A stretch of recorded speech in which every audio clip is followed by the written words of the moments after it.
Hey, hey, hey, here we are again. Sports Take number 29. The crew, the Sports Take crew, Phil, Jeff, myself, and Brother Grod right here also. 29 episodes of Sports Take, which is Sunny Phi Side Crew. I'm your host, Baruti Carl Alexander, and we're going to talk about sports. We got some good things ready for you all. So sit back and let's get into it. All right, Jeff. There are some powerful things happening. First, we got the WNBA playoffs going on, and the big issue before we get into who's actually playing was still Caitlin Clark. The attendance or the people watching really went down after she was eliminated. We'll get back to that. We'll talk about that in a second. But we are having our prime guest, our spotlight guest, joining us right now. And we're going to get ready for Jeff, our president, to do an introduction. We appreciate Brother Eddie Cumbo coming in with us right now. Jeff, give a little background while he's coming in. Okay, Eddie Cumbo, folks, is our star guest today. Eddie Cumbo is this two-sport star at Wheatley High School. He was the Fifth Ward legend. He's the MVP of the Dapper Dan. Look at this guy here. We see your Wheatley shirt. He was the MVP of the Dapper Dan Classic, which featured several future NBA players.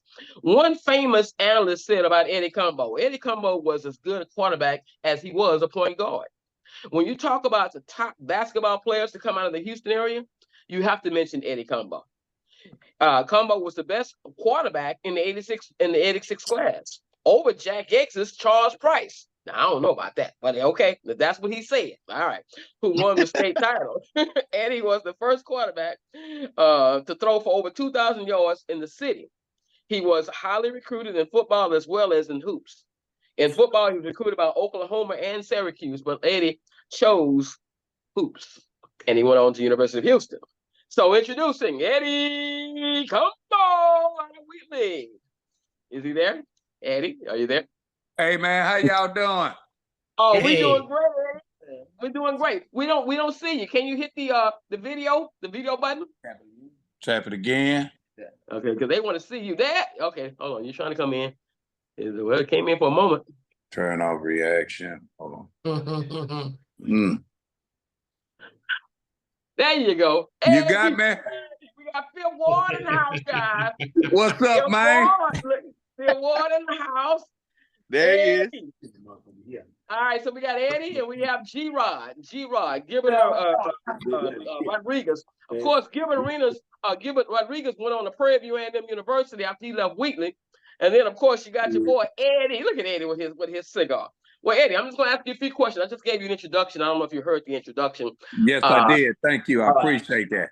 No problem. You're a guest of ours. You have a right to be treated like a star, and that's what you are. You are a star. You're still a star, Eddie. You got a whole handful of Eddie. Okay, I'm going to ask you a few questions, and then we'll move on to the rest of our show.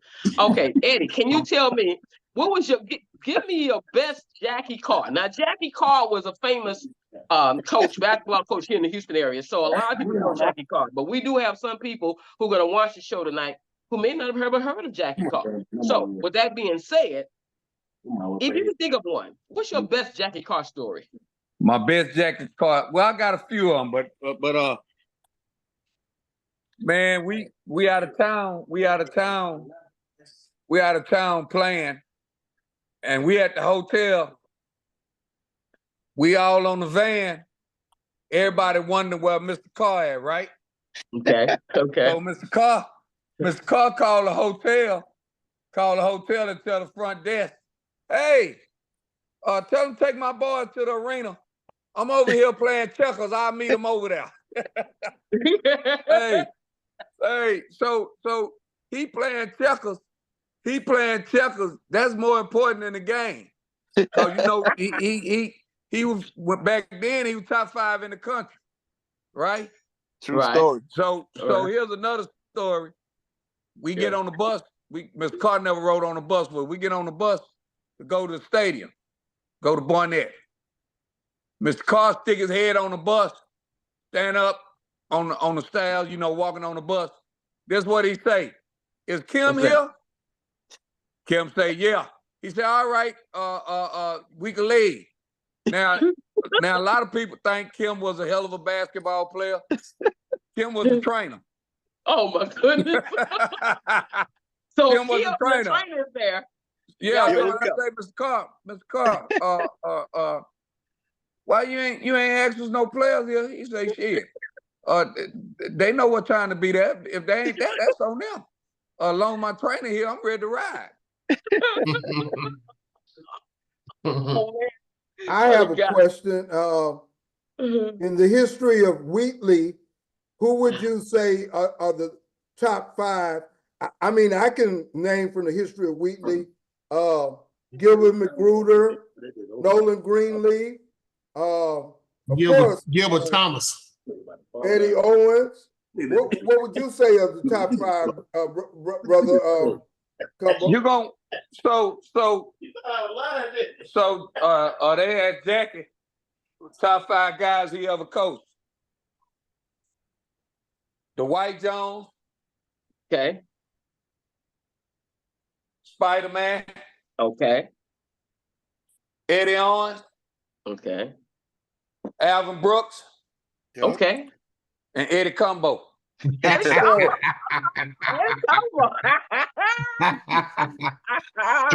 True story. Save the best for last, huh? One more question. Well, Mr. Carr, he told me, he say the best player he ever coached his name Eddie. But Okay. his we got different last names. Yeah. I know that's right. Yeah. Go ahead, Carl. One more question. In HISD, we've had some great players. Now, we've had this question before on this show. Most people have said the greatest player of course, in HISD coming through was Rob Williams. Some people said Eddie Owens. Who would you say are the top 5? I'm not just going to ask you the one, the top 5 in HISD. Woo! Now that's the tough one now. Yeah. So you got to put Rob Williams. You got to put Eddie Owens. You got to put Dwight Jones. Now, I'm gonna put Carl Godine on there. Thank you. That's what I was waiting on. I'm gonna put Carl Godine on I was surely gonna say something if you didn't say that. Yeah, I got to put him. And I'm gonna tell you a guy that don't get a lot of credit. Don't get it, you know, his team get a lot of credit. But I'm gonna tell you a guy that don't get a lot of credit. What a lot of people don't know was a hell of a player. He just played in an organized system in high school. Man, Sean Gay was a bad boy, man. Sean Gay? Yeah. Yeah. Well, Man, say Sean Gay, I liken Sean Gay to Ken Juice Williams. Okay. The impact they had on their teams. but they went 40-0, brother. That Madison team that he's talking about was unbelievable. But he just gave the preference to it. You're a team. Now, you said individuals. That's not a team. Yeah. Ken Juice Williams listen. was a bad boy. Listen, I played in the CBA with Sean Gay, right? Okay. And hear me out on this here. I think, they could interchange, in my opinion. Hey, say if Sean Gay played at Wheatley, in that style, if Sean excuse me, I shouldn't cuss, but that made me curse.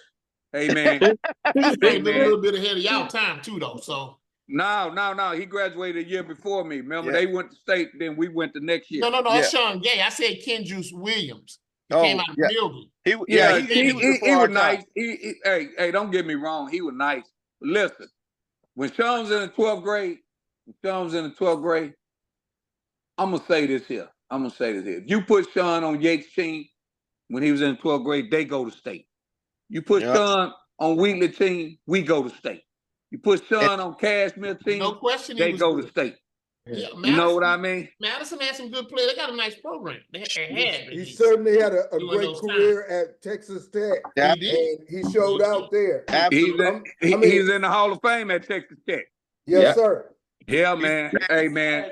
And look how many great players HISD has had. You didn't even mention Clyde Drexler, who did not necessarily have a great career in high school. No, Michael Young had a better career. So he was the best player that year, 80. That's my year. And Ricky Winslow was a bad boy. I mean, you know, Tommy Mason Griffin was a bad boy. Marvin Hope. Marvin Hope. Yeah, but I ain't gonna put Hope on that. We played Wheatley at Austin, and they didn't expect us to compete, but we were up 14. And what I always liked about the Wheatley guys, nobody but you guys would know this. They didn't call, other people called him Coach Carr. Everybody called him Mr. Carr. Mr. Carr. Yes. Antonio Malvo was the point guard. Yeah, bad boy. Idaho State. I trust me, I played against him, and he said, Mr. Carr, Mr. Carr, tell him, Mr. Carr, they don't want to play. He just turned his back, went to the huddle. They came back out. Of course, we lost 88-84. Yeah. But it just was the fact that the way he understood what Mr. Carr wanted. He was Tracy Bookman with two guards so you could interchange, but they started Malvo, but Bookman brought that heat off the bench. Both of them started. Yeah, but a lot of times when we played him, Carr would play with his lineups. Yeah, no, we didn't have a starting lineup, man. Well, that's what I'm saying. That's why they didn't start together all the time. Yeah. I came to some games, but Malvo was the primary ball handler because Bookman did it all. Yeah, Malvo was a bad boy. Yeah, because I played. I mean, I'm there. I see this and that I respected those guys because Craig is my boy. Craig Presley, of course. That's my dude. He got third ward and fifth ward credentials. Let me just say that because he do look us playing at the Y. Listen, I'm gonna drop a name on y'all, and we talking about guards at Wheatley. Yeah. I know Malvo them won state, but I'm gonna tell you something. I think Fred Demerson was better than both of them. Fred Demerson was a bad boy. No question. No question. Hey. He was. Idaho State. I remember that name. But each era gonna have your special players and the other ones gonna compete and you know. Fred was special. He played.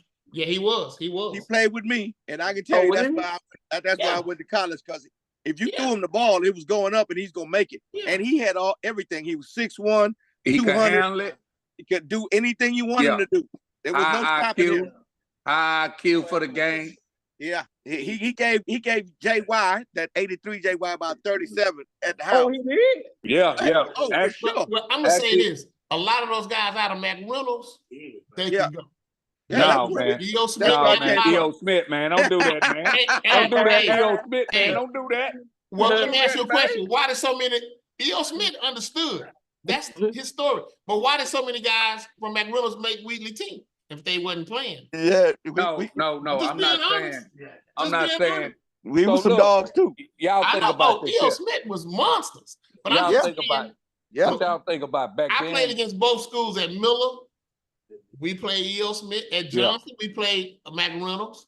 And it was always the kind of game that you knew if you didn't bring your hat, you'll get 100 hung on you. In junior high, 8 quarters, no 3-pointers. But see, a lot of guys that went to Mac Reynolds, they was over there from Fidelity too. Yeah. You know, Eddie Owens is from Clinton Park. Really? He not from Clinton Park. Yeah. He went to Mac Reynolds. And Pleasantville. Fleming would Pleasantville, that's what I meant. Yeah, Fleming, right. yes. Fleming had some guys. Them Patterson boys come out of there, wasn't nothing. Bad boys, man. And they went to Cashmere instead of coming to Wheatley. Because they was on the other side. Wheatley always made it tough when they played in the playoffs. That was the game you wanted to be in. Oh, for sure. Yeah, they was on the other side of Collinworth, so they was on the Cashmere. If you was on the same side of Collinworth where Fleming was on, you went to Wheatley. Yes, sir. Hey. All right, Eddie, real quick. All right, this is the situation. All right, your senior year. Oh, there we go. That's Laquan. Hey, Laquan. Laquan is with us. Hey, Laquan. Can you hear Laquan. us? Hello. Yes, I can hear you guys. All right, Laquan. Okay, right now, Laquan, we're talking to our star guest, Eddie Cumbo. Eddie Cumbo was a big-time star at Wheatley High School. He went on to play for the University of Houston. So right now, we're still in the process of interviewing him. And then when we get through interviewing him, then we're going to get on to our agenda. Okay. Eddie, when you was at Wheatley, your senior year at Wheatley, how good a season did you guys have? And how did you guys do against the Jackie X team? So my senior year at Wheatley, remember, we went to state. Okay. We lost to Kimball in state. Okay. Yates beat us 3 times that year. Really? Yeah, and Cashmere beat us 3 times that year. We beat Cashmere to go to state in the half final. Yates beat us by a total, I think, of 7 points. They beat us 3 times. They beat us in the championship for the JC, and they beat us by 2 points twice in district. Yeah, that was them was some battles. Yeah, you gonna get. Them was some battles. What would you say was the best high school that you played against when you was at Wheatley? What was the best high schools you played against? Madison. Okay. Son gave 40 and 0 team. I was a junior that year. And how you wanted them to beat you? You wanted them to press, you wanted to walk it, you wanted to play zone, you wanted to play however you wanted to get beat. They was disciplined enough to do it all. And they pressed without fouling. Yeah, okay. They were tough. They were all right, move tough. on. Let's move on to the Dapper Dan Classic. So you got to play in the big time Dapper Dan Classic against some of the best players to ever play the game. My question to you is, who would you say the top 2 players you played against in that Dapper Dan Classic? The top 2? Yeah. I'm gonna tell you, number 1, Derek Coleman was bad boy. Yeah, that's a bad boy. Derek Coleman was a bad boy. Okay. And the next one was Stacey Ogman. Stacey Ogman, okay. All right. That's a good man. Now Stacey Ogman didn't have a great jump shot. Okay. He was long, he could defend. He knew how to score. He knew, he get around that basket. He knew how to score. He had a high IQ, man, and he was very athletic. But it was a lot of good players in there. Terry Mills was in there, Scott Williams, Nick Anderson, Kendall Gill. Wow. Anthony Allen from Port Arthur Lincoln was in that game. Did you give it to him? Cumbo, did you give it to him? Just tell him the truth. Did you give it to him? Hey, man, back then, Texas wasn't known because we didn't go to AAU and all that. So when I got down there, we stayed down there a week. We had chat. So they was teasing me about, Texas, the country, all that. You rode a horse down to Pittsburgh, all that. Hey, I say, man, y'all just ain't never heard of me. But goddamn, when these 7 days over, you gonna know me. All right, now you went on to play for the University of Houston. How long did you play for the University of Houston? Actually, I went to San Jack first. Remember, I went to San Jack. Okay. Then I played 2 there. Then I played 2 years at U of H.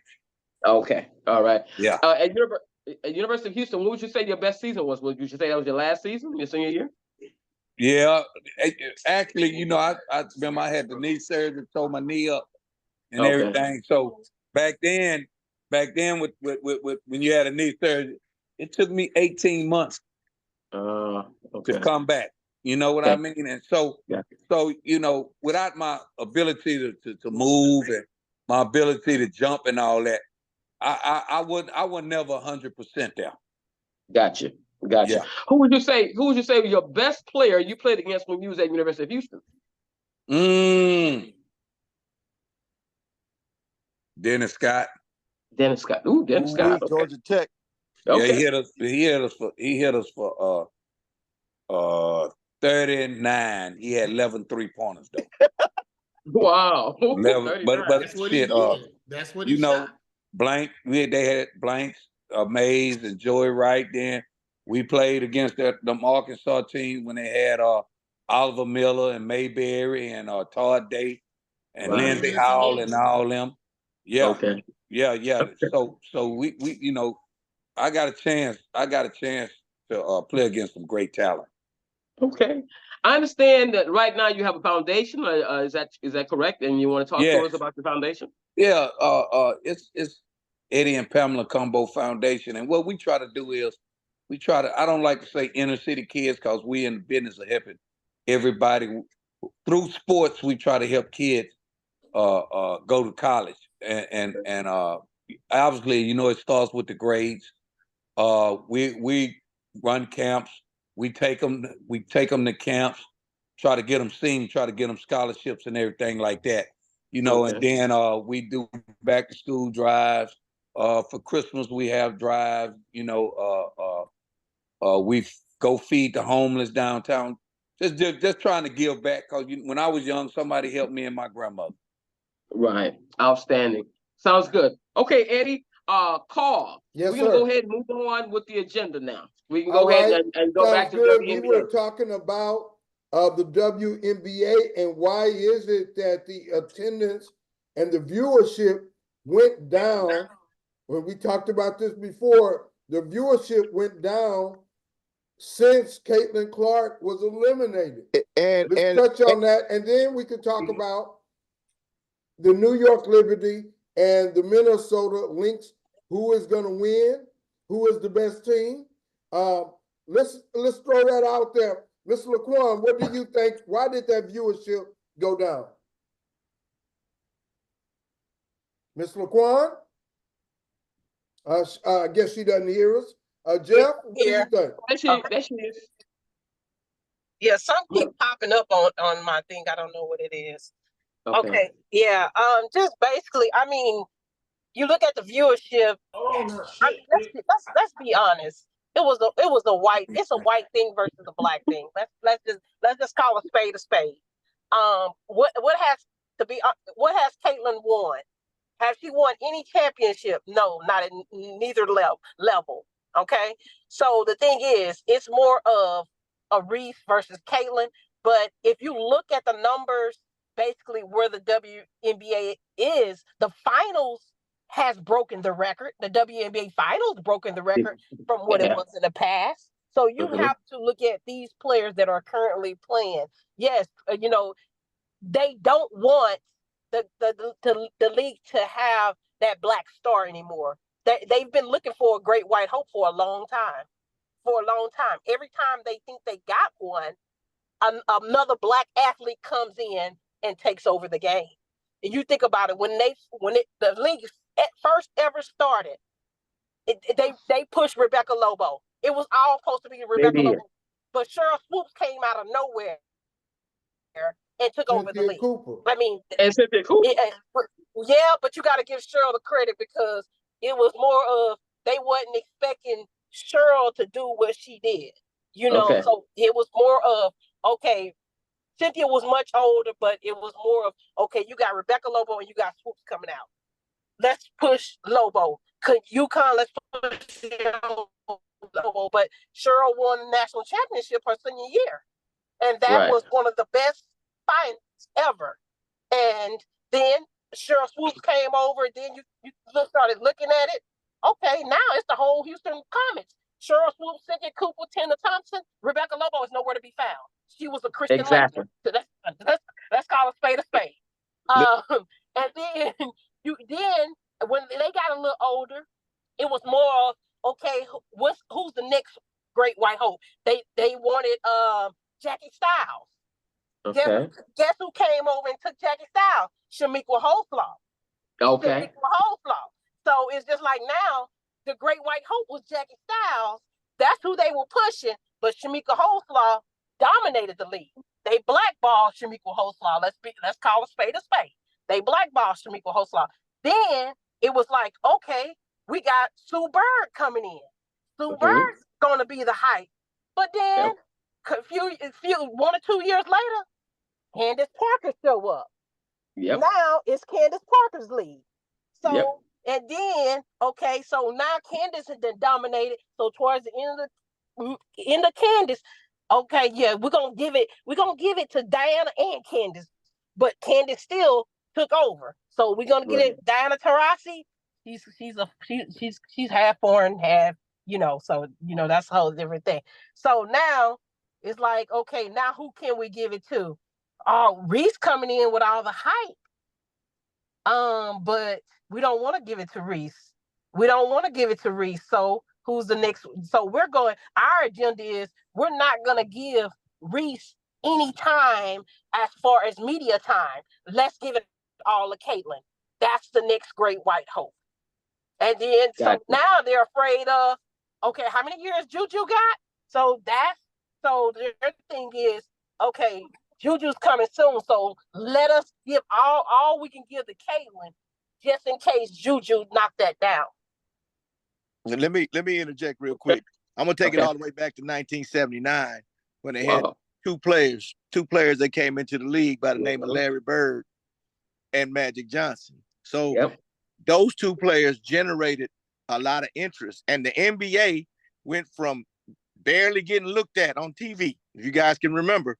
So all of a sudden, everybody wanted to see the Lakers and the Celtics. Everybody. So it generated interest. It generated more importantly, it generated revenue, and that's what the NBA and WNBA is about. So I understand what Ms. Stallworth is saying, but Caitlin and Angel Reese generated a lot of revenue for the WNBA. And so that's what was important. I can't equate them to Bird and Magic, but they had a lot of similarities. And when those two came into the league, they generated a bunch of interest, and they put them against each other, just like they did Bird and Magic, and that generated a bunch of interest, man. So yeah, I understand, but yeah, I'm an Angel Reese fan, but yeah, the young lady Caitlin can play. Period. Yeah, but you can't push one harder than the other one. That's why the WNBA still didn't get over making a loss. They still had a loss because you can't push just one when you got two major factors in there. That's the reason why you got all the interest. Well, I tell you this: if Angel Reese and Caitlin Clark were playing for the championship, you'd have sellouts. The TV ratings would be off the chain. Yeah, that's quite an yeah, but like I said, but the thing is, they were playing on NFL Sunday. I've seen this girl. Sunday. Why? Why? Can somebody somebody got some background. Women all anybody no black white. Who's that? Who's got the background? Flat out. Hey, y'all got to be quiet. Okay, let me say this. Caitlin Clark's team, of course, is not just white. You got Boston on there, the center, who's a good player also. But that city, Indiana, has a large white population. And yes, she's the star there. But I agree with Grod also that, hey, you got to accept, I think like Ms. Collier said, hey, she's done a lot for the game. We should appreciate her. She should get some of the popularity as well as some added bonus and contract. I'm gonna ask you a question. I'm gonna ask you a question. Everybody is benefiting. Let me ask you a question. Yeah. What has she done? Okay, you're saying for the game, like the game. What has she done to the game that's different than another player has done to the game? Not the fans, but the game. Excuse me. Let me answer that. Go ahead, brother. I listened to that. I listened to y'all. This is what I'm gonna say. We ain't talking about somebody that can't play, right? Right. Yeah. You're not talking about somebody that can't play. She the first rookie to make first team all NBA since Candace Parker. Am I right? All right. Yeah. Let me ask you a question. Hold on. Let me ask you a question. Did she deserve it? Hmm? Oh yes, she does. Wait. So she deserved it over Sabrina that plays for New York? No way. She do not deserve it over Sabrina that plays for New York. They put Sabrina at number 2 and gave that one to Caitlin. Ain't no way she deserved it over Sabrina. Have you watched Sabrina? But I'll say, there's a lot of situations that have happened like that, and that is subjective. Kobe Bryant didn't win the MVP when he had the 81 point, and I think Steve Nash won it that year. No, Shaq. That was Shaq didn't win it. Yeah. Shaq That's who. Yeah. So hold on. And look. I know we want to put race in this and all that, right? I know that's why we want to put race in it. But listen, Sabrina man. Sabrina White though. I know, but I'm talking about your whole dialogue. It was about. So listen. When she first got to Indiana, they started off slow, right? Very. Yeah. Very slow. Why you think they made the playoffs? Because of Mitchell. Because come on now, come on. Mitchell can play. Mitchell can play. I'm gonna go. Taylor played her butt off. But if Mitchell wouldn't have broke out, and Mitchell made the difference.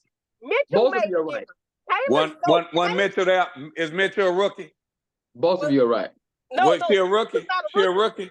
She a rookie. Let me tell you why they was losing. Wasn't Mitchell there last year? Who had the number one pick? Why Kalen went to them? Who had the number one pick? So Mitchell didn't do nothing for that team last year. Okay. Yes, he did. Hold on. Boston, they stopped giving the ball to Boston in the beginning of the season. In the beginning of the season, they stopped giving the ball to Boston. I know the head coach, Christy Sides. I played with her. She's my teammate. They stopped giving the ball to Boston because of the front office. Boston wasn't scoring like she did last year. She stopped having touches. That made a difference. And they started getting it to Caitlin, right? No, Caitlin started dishing out. So sounds like she could play to me. Sounds like she could play. Nobody ever said he could. No, but I'm saying, you said, to me, you made it sound like, because she a white girl, that's why. No, I didn't. No, I didn't say the white girl. No, listen. Okay, you didn't say that, but your examples was when Rebecca Lobo, when blah blah blah, when blah blah blah. All I'm saying is no. I said the face, who they were trying to make the face of the league. I never said none of them could not play. I said they were trying to make the face. Well, all right. Listen, it's all right for that to happen because you know why? You know something about us? We real resilient, and we gonna take over eventually. You just said Juju on our way. Yeah. Juju. Yeah. Right. So just let her. But the thing is, I'm saying that's where. Did you hear the president of the WNBA speak? She made it clear that it's a white versus black thing. She made it clear. Did you hear that? Well, I've been black 57 years. That's how I've been. Yeah, but I'm just saying. That's how it always been. But hey, and people took offense to that, so that's why they speak on, hey, it's a white-black thing. I never said that the fact was that a white person couldn't play. I said the fact is every time they try to take a black person down and put another face there, then a black person step up and become, hey, no, it's my game. Yeah. Well, that's all right. That's all right. I think you're right. Let's move on. Let me interject this, guys. One thing we can say that the WNBA has risen to a new level. We are now paying attention a lot more than we were. And out of the New York Liberty with Sabrina, as well as Breanna Stewart, they are playing the Minnesota Lynx with Sister Collier, and that is high-level basketball. And of course, there are 3 more teams that are going to be joining the WNBA.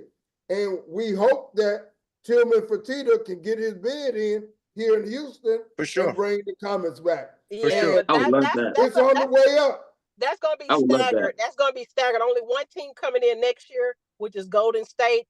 Then another team coming in.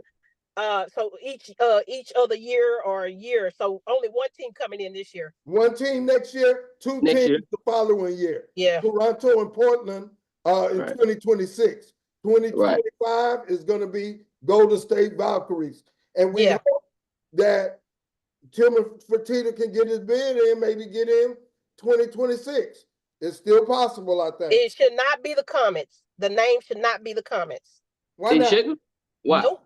Because you have a legacy there, you have a winning tradition, and they will not get back to that dominance like that. So it should not go on to the Comets' history. I mean, history is yet to be made still. No, it won't be the same. You got to add players to it to make things happen. It's possible. There was a time when the Rockets won 14 games. You're not going to find a dominant 5 players that were dominant on that team. 5 starters. I'll never say never. Okay, well, the league's burnt. Okay, I would like, I'm going to say, me personally, I would like the name to come. because as the lady said when they did the interview together, they said we should be able to hang our banner. No, and if we had the comments again, they could hang their banners and they could have their number retired. They should name they should hang their banners regardless if it shouldn't have to come back as the comics. They deserve for their banners to be hung somewhere. Somewhere they deserve, because you're never going to get a team to do what they did. Las Vegas was the closest thing, and they couldn't accomplish it. Well, I'm still sick. We are probably in agreement to that there'll never be an exact team the comments again. We could probably agree on that, but we can be hopeful. I want to go to the NBA though, and the NBA is about to start on Tuesday. Brother Eddie, you still there? Eddie. Brother Eddie, you there? Okay. There he is. Who do you see? My cigar burned me, man. I'm sorry about that. Who do you see as the top teams coming in the NBA? I believe, besides the Celtics, Oklahoma City is the best, but I'm not going to be surprised if the Rockets, because they are flying high in the West. I'm not surprised whether they are going to be a top team. What do you believe? Who's going to be the top team in the NBA? I think the Rockets might make the playoffs. You got to go with Denver. Still going to be there. They won't be bad. Oklahoma City. I don't know how well the Lakers gonna do. Okay. They might not even make the playoffs. Let me ask y'all this question. Okay, so with the Rockets not offering Green a max, so what's the you think he's gonna leave? I think that's still up in the air. You know, a lot of times they go into the season and their contract ain't finished, but he start playing and he doing good. They say, okay, and the market, they see the market, and he's earned that, and that's still up in the air, in my opinion. Let me chime in here. One of the reasons why the Rockets have not signed Jalen Green and Alperen Sengun to the extensions is because if you keep them under their current contract going into the summer, they have a lower cap figure. There's a lower cap figure. So if they wait until, let me finish. If they wait until next summer to give them their max contracts, the Rockets would have $32 million in salary cap space to be able to go out and add another bona fide star to their team. Just like what the 76ers did. 76ers, instead of giving Tyrese Maxey his max extension last summer, they waited to this summer. And because of it, they had enough salary cap space to go out and get Paul George. That's how he was able to do it. So the Rockets want to do the same thing. Now, the only problem is with doing that is your two players, Alperen Sengun and Jalen Green, they want their contract extensions now because they want their security. But the Rockets don't want to wait until next summer because they want the $32 million in salary cap space. Does that make sense to you guys? Yeah. Makes a lot of sense. I just got 2 words to say. Just 2. Boston Celtics. Y'all keep going. Y'all keep going. Boston Celtics. Oh, so you think they're gonna repeat? I'm a Dallas Cowboys fan too, so I'm gonna keep cheering for them regardless. It don't matter if they win or not. I'm a Boston. I don't jump ship, and I was gonna address the comments thing because I'm still mad at the Texans for changing the name of the Oilers. I'm still love you. I still got a 34 jersey. Why would you change the? I don't get it. Technically, they couldn't name the Oilers because I understand that. Rights. I understand that, but I'm nostalgic like that. I want to keep stuff the way it is. That's just like saying Wheatley's going to wear red and gold. That's not going to happen. Yeah, but they couldn't keep. They couldn't keep that. I know that. I know that Cumbo. But what still, color? Burger King. We can't wear no Burger King color. And the Texans will never be the Oilers. I just ordered a cheeseburger earlier. And the Texans will never be the Oilers. That's just the way it is. Yeah. In my opinion, the top teams in the West are going to be. Campbell didn't acknowledge them either. Hey, Philip. Yeah. So what you think about Clay at Dallas? What I think about what? Dallas. Clay in Dallas. The Cowboys in general? No, Clay Thompson. Oh, that's a great spot for him. Yeah, they'll Excellent be spot better. for him, They'll be better. Yes, ma'am. Yeah. Yes, Yeah. ma'am. I mean, Yes, they ma'am. got I will a answer that shooter right on the now. wing now where they had Derrick Jones, and that is gonna make it looks like a big difference because you got Kyrie Irving attacking, you got the threat of Luka Doncic all the time, and then they break it open and throw it to Clay. And Clay, yeah, that's a bucket. He'll average double figures off the bench. Okay. But that'll be big though. That'll be big. Huge. You're right. Yeah, that'll be big. I think once that'll he finds Trump. rhythm, That'll be Trump huge. Yeah. So I'm gonna say the top teams in the West that I see so far. Oklahoma City is the best. Then Denver. Yeah. Dallas. And Houston. Those are the 4 top teams. I don't think Minnesota. No. I see Houston finishing 9th. I see Houston finishing 9th. That's about right. Who do you think, Ms. Laquan? Thank you, Mr. Stallworth. Who do you think, man? As far as in the West, I of course, Denver gonna always be there. Oklahoma City, if they can stay like they were playing last year and get and they will be strong. Who else? Minnesota. We got Minnesota. Yeah. Okay. I think Minnesota will fall back without Karl Anthony Towns. No. Hey, this boy gonna be a better fit. This boy gonna be a better play fit. Good with that style. He gonna be a better fit. Now they got at least somebody that at least try to go on that block. So Townsend, he lived around the perimeter. They already had that boy coming off the bench from LSU that lived on the perimeter. Now they got a mixture.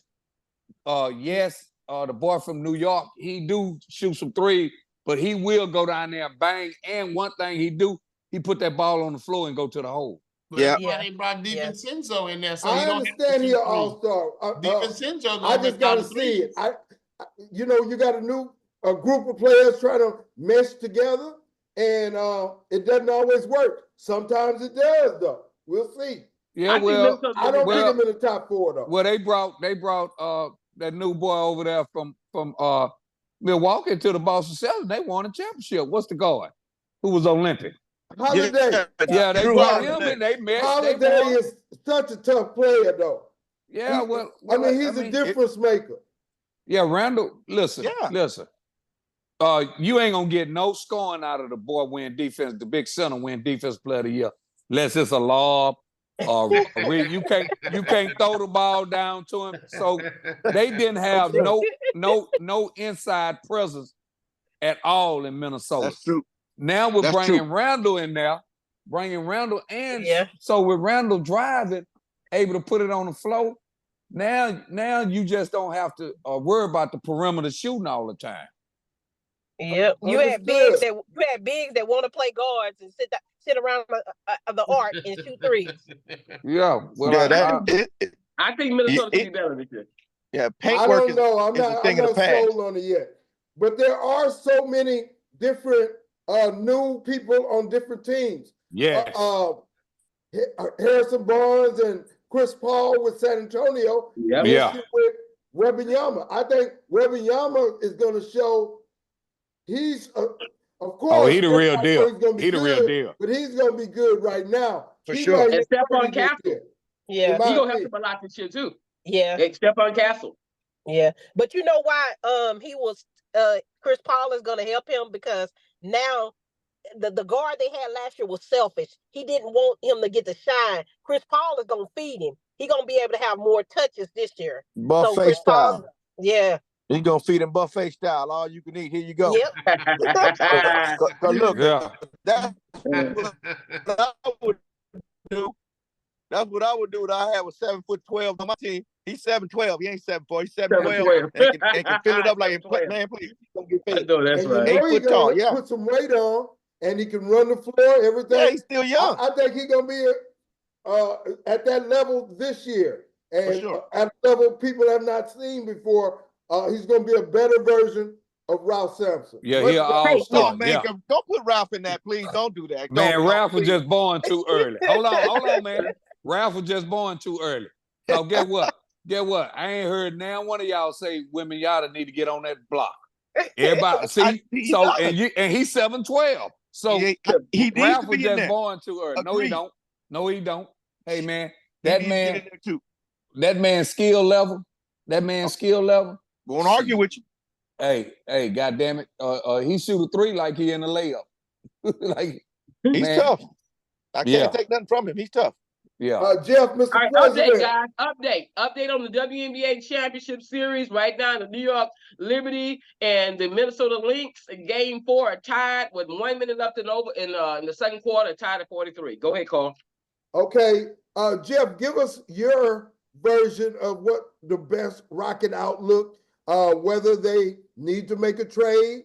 I believe they're going to win 50 games this year and finish anywhere from 4th to 6th. But what is your outlook? I think the Rockets going to come down to being healthy. I know I always say that. It's going to come down to the health. Can they stay away from the catastrophic injuries to major players? If they can stay away from that and have a relatively healthy season, I think the best the Rockets can do would be maybe get to the 6th seed.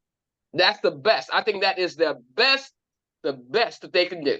I think they can finish anywhere. I think they can finish anywhere between 6 and 10, depending on how healthy they are this season. Yeah. Anywhere between 6. They can go as high as 6, but they can drop as low as 10, depending on how healthy. I got a better outlook than you. I think they're so deep that even an injury to a major player, they'll still be real good. And I give them anywhere from 3rd to 7th.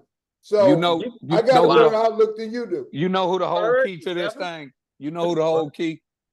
If that boy from Auburn, Jabari, if he what's his name? I agree with you. If his game is where we think it should be, I don't think so. Hey man, I tell you what, the dude, he got better from rookie to his second year. So if he, the Rockets, they like you say, they deep, they athletic. They got some good scores. Obviously, they need to play defense better, and they young. They got a shot, man. They got a shot. I don't think the Jabari is going to get enough touches in order for him to develop. I don't think Jabari is going to get a great player get the rebound. until he leaves Houston. I don't think he's going to get to the next level. He don't need a lot of touches. We need production. Hey man, that they're going to be double teaming Green and the big boy. When you spotting up, you got to knock them 3 down. You got to rebound, and you got to play great defense. We don't need everybody to scope. Yeah, we don't need to score about 15 a game. That's it. And what he averaged last year? 12. He averaged about 12 a game last year, right? He averaged 13. Green and Big Boy has meshed well together. To be honest. They will. They had a whole summer. It takes time. It takes time. But both of them young. It takes time. Think about it. Look how long it took Boston. With Green and 17. Don't do that. Yeah, hold on. 17 banners up. Hold on. I'm talking about with Green and Tatum. Look how long it took them to mesh. Yeah. It took about 7 years. Yeah, man. Right. So I agree with you on that. I'm messing with Eddie. It takes time. It took a lot more. It took a lot more than 10 years. 9-10 years. Yeah. Phil, who do you look at as far as the top teams in the East and the West? Well, I primarily focus on the West because that's where Houston plays. But I'm just trying to see who all these teams supposed to be better than. I can't see them better than Oklahoma City right now. No. That team is set up to win for a long time. Exactly. Yeah, and well, Minnesota had to drop a long way for them to be better than them, and I can't see that. They might can slip past Phoenix. I don't think they will, but they might can. They're not gonna slip past Denver. They're not gonna slip past Dallas. Then maybe they can fit in that slot somewhere there. But over in the East, they kind of more level off. The West is tough, man. The East. So you don't think the Rockets could get in them 10 spots? Hell, yeah. I didn't say that. I just said how many teams are better than them. The ones I named, I don't think they are. Now, any other domino can fall anywhere it won't. I was just saying, just the West primarily is pretty tough to get out of. Yeah, I think Memphis gonna be better this year too. Exactly, but I mean, I didn't even mention them. Yes. I mean, I forgot about Memphis. You know, that's a lot of slots. But in the East, if that boy Zion Williamson is ready to play, they'll be better. Be there. Oklahoma will never make it to the finals. Boston, Milwaukee still gonna be there. I mean, Doc will have a better season coaching this year. I think if Paul George can stay healthy, it's really gonna be tough. New York. Yep. But when it comes to help, what's your best ability? Your availability. Yeah. So Miami Heat still gonna be tough, you know. So the East is tough too. Okay, my top 14 interesting in the starts Tuesday, guys. I believe Jeff, who's playing on Tuesday? Houston. I know Houston plays Charlotte, but I don't know whoever else plays. I know Houston plays Charlotte. There's 2 games on TV on Tuesday. I forgot. I know New York is one of them. I think it's New York. And then the Lakers and Phoenix, ain't it? Lakers and Phoenix. Lakers in Minnesota. Tuesday. Is it right? Minnesota? Yeah, on Tuesday. Oh, okay. All right. There's 2 games coming on TV. So the NBA is back, and we'll check it out, and we'll see what's going to happen. And we'll come back in coming weeks, and we'll start making our predictions, and we'll start seeing as they jockey for position. The NBA has become one of the worldwide best sports that is watched. And as we talked about on the Olympics, the international is catching up with American basketball, or it has caught up. It is caught up. And so they are almost just as good over there as it is over here. And so whoever wins the NBA is truly a world champion, but whoever wins the Olympics is also. So it's going to be interesting. We'll see. Thank y'all for having me, man. Y'all do a great job, and I appreciate it. All right. We thank you, brother. You leaving us, Eddie? Are you leaving? Yeah. I told Gil I had an hour. Okay. Before you go, Eddie, we're going to let you borrow from Mr. Carr instead of Steady Eddie Owens and Steady Eddie Cumbo. Can we? All right. Well, we'll see you. Thank you, brother. Yes, sir. Thank you, man. All right, we appreciate thank you. Yeah. All right, we're going to talk about the NFL. All right. Does anybody believe that the Texans are going to have problems with Green Bay? Yes, I think they will. The Texans, look at the players that are out for the Texans this week. They got Robert Woods is out. Jimmy Ward is out. Kamari Lassiter is out. Al Sher is out, the starting linebacker. Another starting linebacker, Henry Tola is out. Nico Collins, your starting wide receiver, is out. Christian Harris, your starting linebacker, is out. You also have Jerry Hughes, a defensive end, is out. Brevin Jordan, tight end, is out. Houston is missing so many players. It's hard for me to see them going to Green Bay and beating them there. I got Green Bay 27-23 over Houston. Next man up, Jeff. Green Bay is they get checks too. Players? The guys behind them get checks too. So you can't rule it out just based on that. That is a good theory to have, but I've seen worse. The year that Green Bay won the Super Bowl last time, they lost 15 to 16 players who were starters on the IR and won the whole thing. So it's not impossible, but it's a good chance you're right. It's not likely they can win with that much going against them, but don't rule it out. They still got some stuff going. That's a good thing. I like it's culture. It's culture too. And how he has those players fill in. Right. And, he has all those players ready, next man up, and I believe they could be ready. However, the thing is, Green Bay is such a cold, and that fan base is strong, and it's a difficult place to play, and they're hot right now. So the frozen tundra. It won't be frozen Sunday though. No, it won't be. It won't be cold Sunday. It won't be not the frozen tundra like it was back in the day. No. Lambeau frozen. We ain't got a chance. We always got a chance. 27-23 sounds like a chance to me. That's less than a touchdown. The chance is 30-0. Yeah. So, Jeff, what you think about Pittsburgh putting Russell back in? Man. Wow, now that's very interesting. Wow, I have not kept up with Pittsburgh. Someone else intervene here. Tell you what, you winning with Justin Fields. Yes, right. Yes. Justin Fields was probably going to win that position outright anyway. They made Russell because they put the investment in Russell. But the better athlete, the better quarterback at this day and time is Justin. Let the man play till he just totally screw it up. He hasn't. And then that's what you need a guy like him, because you can't put Justin Fields back in after you take him out. If Russell bombs.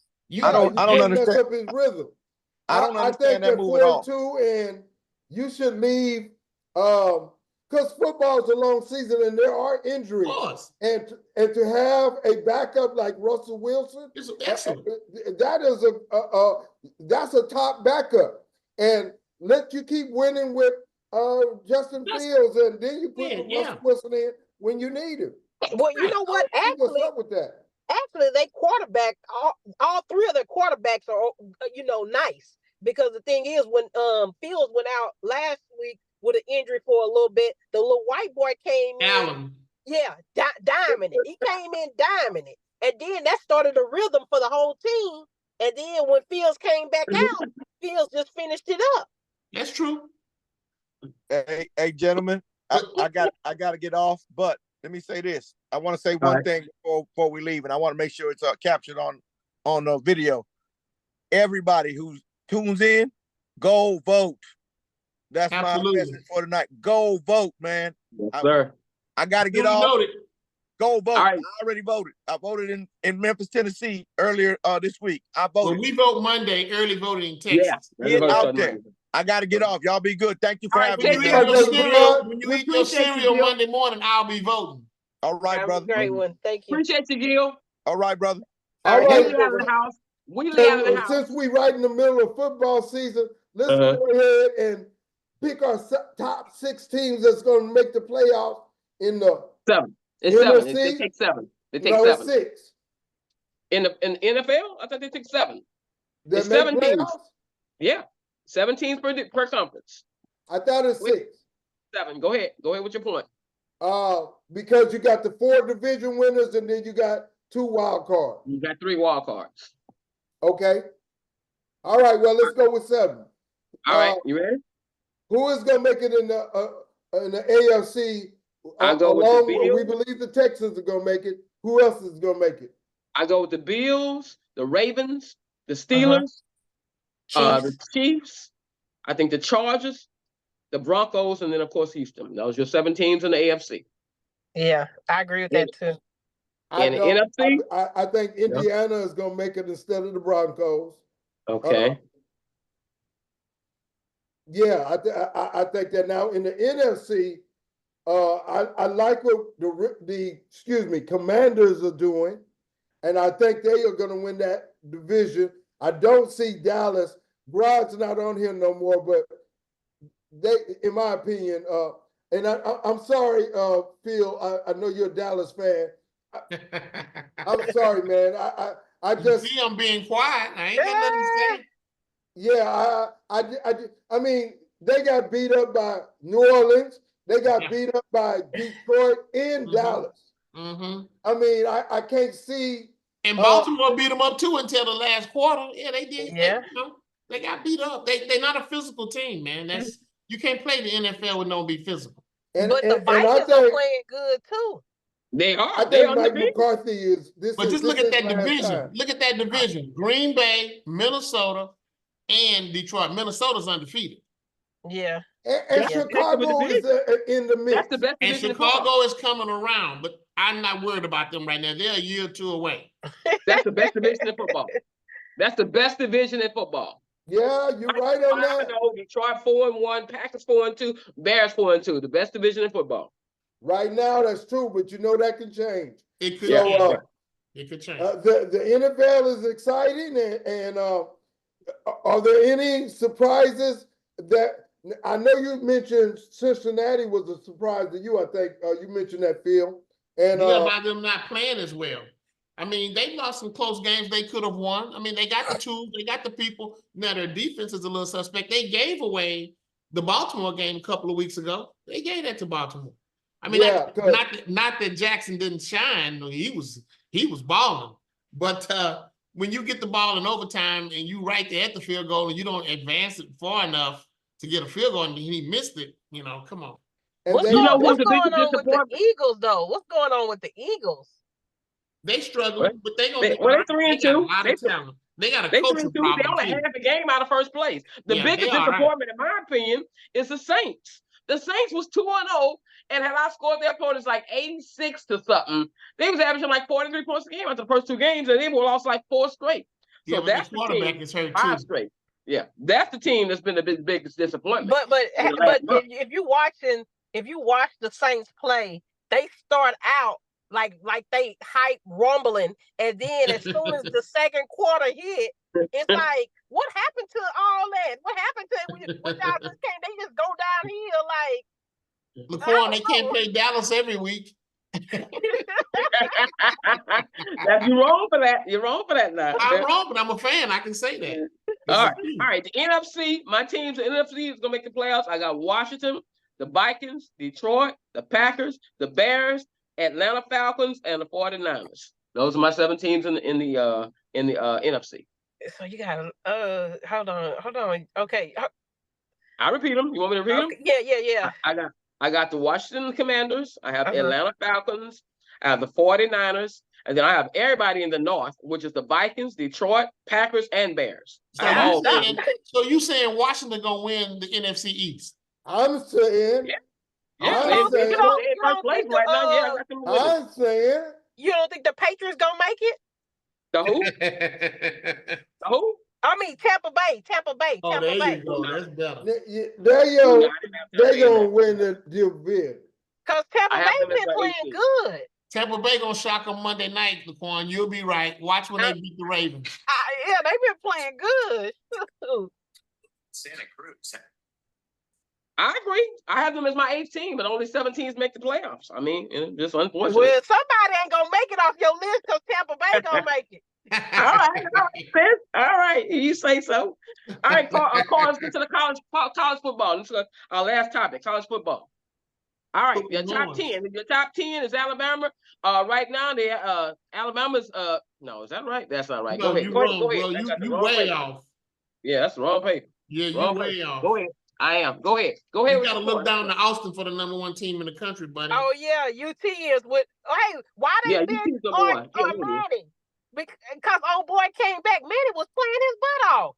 Yeah, but see now that's another situation. Yeah, he earned that. He didn't get that by default. Manning got 3 more years left, and he ain't gonna play but 2 of them. Next year and the year after, maybe. So that man been there 4 years, 3 years, and he's played well. You don't just get that job up. I mean, Manning good, but this guy, Quinn Ewers, can get it done. Now, he faults, you know what's behind you. This is different between Justin Fields and Russell Wilson. It's a distinct difference in experience, not talent. Right. Yeah. All right, this is your top 10. AP, Texas is 6-0, #1. #2 is Oregon, who's also 6-0. Penn State, #3 is 6-0. Ohio State, #4 at 5-1. Georgia's 5-1. That's the Georgia plays tomorrow. That's gonna be a good game. Georgia plays #1 Texas tomorrow. That's gonna be a huge game. #1 versus #5. Really? Then you have Miami 6-0. They're #6. Alabama has dropped down to #7 now because they've been winning, but they've won some games when they really should have lost. So they're 5-1, and they've dropped down to 7. #8 is LSU at 5-1. Ohio State is 9 at 6-0, and Clemson is #10 at 5-1. So the big games this weekend are Georgia versus Texans. And then you have Oregon versus Purdue. Oregon's #2. Miami versus Louisville. You have #7 Alabama at #11 Tennessee. That should be a really good game as well. Oh yeah. Texas A&M at Mississippi State. That should be a good game. Then you have #8 LSU at Arkansas. That should be a good game. It should be some really good games. I see LSU in a couple more games dropping out of the top 10. Oh, really? Yeah. Okay. Because LSU is barely beating teams that they should be spanking. Okay. All right. That's what they say. All right. Carl? Go ahead and take over, Jeff. SWAC. Okay, SWAC. Let's go to the SWAC. All right, the SWAC in the East, you have the J-State at 4-2. They number 1, and they 2-0 in the conference. They have Florida A&M as 3-2, and they 1-0 in the conference. Alabama State 3-3, 2-1 in the conference, and then you have Alabama A&M that's 3-3 and 1-1 in the conference. Over in the West, you have Alcorn State at 4-3, 3-0 in the conference. Then you have Southern as 3-3 overall, but 2-0 in the conference. TSU 2-4 overall, 1-2 in the conference, and then PV is 2-5 overall, but 1-3 in the conference. PV is open this week, but the next weekend is homecoming. They be playing Texas A&M at Commerce, Texas A&M Commerce. So that's homecoming next weekend. So I'm hoping I'm feeling better by then because I think I have COVID. So I'm hoping I feel better by then because I want to go to PV this week, next weekend. So that's what you got us going on in the SWAC. Any questions? You know they got a pill for that. You can just take and it's gone in 1-2 days. Ooh, no, I hadn't heard about this pill. What's this pill? You got one? I look, let me knock on wood. I never had COVID. But okay. Yeah, but my niece, she went to the hospital. They gave her a pill and it was gone within 2 days. Okay. All right. So you gotta go to okay. All right. Well, thanks. Thanks for the information. Anything else, Carl? Jeff, I think Carl had to take a break, so you close the show. Oh, he took a break. Okay. All right, guys. That was pretty much all of the topics other than college high school football. And right now you have Worthing. Worthing has gotta give Worthing credit. I don't like Worthing. I'm not a big fan of Worthing. No, I ain't gonna say I don't like Worthing. I just say I'm not a big fan of Worthing. But right now, Worthing is 7-0 and 5-0 in district. So we got some guys on here that's on the SYS site that went to Worthing. So you know they enjoying this. They really enjoying this. First, they haven't won a lot over the years. That's their turn. Every dog have his day. I understand that, but they're enjoying their day. Let's just say they're enjoying their day right now. I seen them have a 38, 39-year run like Yates did. I mean, come on. I seen them do the funeral. I seen them do the funeral. Worthing do the funeral. I guess whatever team they beat. Okay. Yeah, well, they only beat Yates 7-6, and I was at that game. Neither one of them could. Well, actually, Worthing. It was a head-knocking game. It could have went either way. They was in the red zone and nobody could score, but at least Worthing could put an extra point through the uprights. And there's no way that Yates could do that when they had a chance. They went for 2. And this was in the first half. It was 7-6 at the half, and it ended 7-6. So what that tell you? Oh, wow. And Jay Wise in third, 5-2 overall, 4-1 in the district. So they still got a chance. They got to get Worthing to lose a game. And back to the WNBA real quick. Tonight should be the closeout game for New York, to be totally honest. Minnesota's up 51-48 right now. Well, that may be true, but if New York don't give up game 1, which they did, okay, they'll be trying to close it out tonight. But I think they're going back to New York. Yeah, it's hard to play in Minnesota. Yeah, it is. I think they're going back to New York. They may not win. You know what that is, game 5, but they should be actually closing out if they had kept their composure. And I feel bad for Stewart, but hey, she's a star. She knows how to handle it. It happens. Yep. So I wish she bounced back. So we'll see what happens tonight. There, it ain't over yet. Okay. All right. That was all the topics. Carl, you there? No, he's not there, Jeff. No, okay. Okay, we have finished all of our topics. I don't know what's going on, Carl, but we'll finish all our topics. We can go ahead and okay, Carl, you there? Hold on. I see his face. I'm gonna close it out when you're ready. There you go. Okay, we're ready to close out. Anything else, guys? That's it. I want to thank Laquan Stallworth. Go ahead, Phil. I was just saying, nice seeing you, Laquan, in Georgia. You too. Same you guys. I enjoy you guys. I know I can't make it all the time, but when I do get out here, I really enjoy you guys and stuff. Good debating, because sometimes when I be on other things debating with other people, it's hard. It's a horrible turn because they get upset and all that. So. But wow, I thought you and Eddie was gonna go at it. No, they both were lighthearted. They was wonderful. That was good. It was good. It was outstanding job, Laquan. And then we want to thank the 2 gentlemen from Wheatley. Fifth Ward was in the house tonight.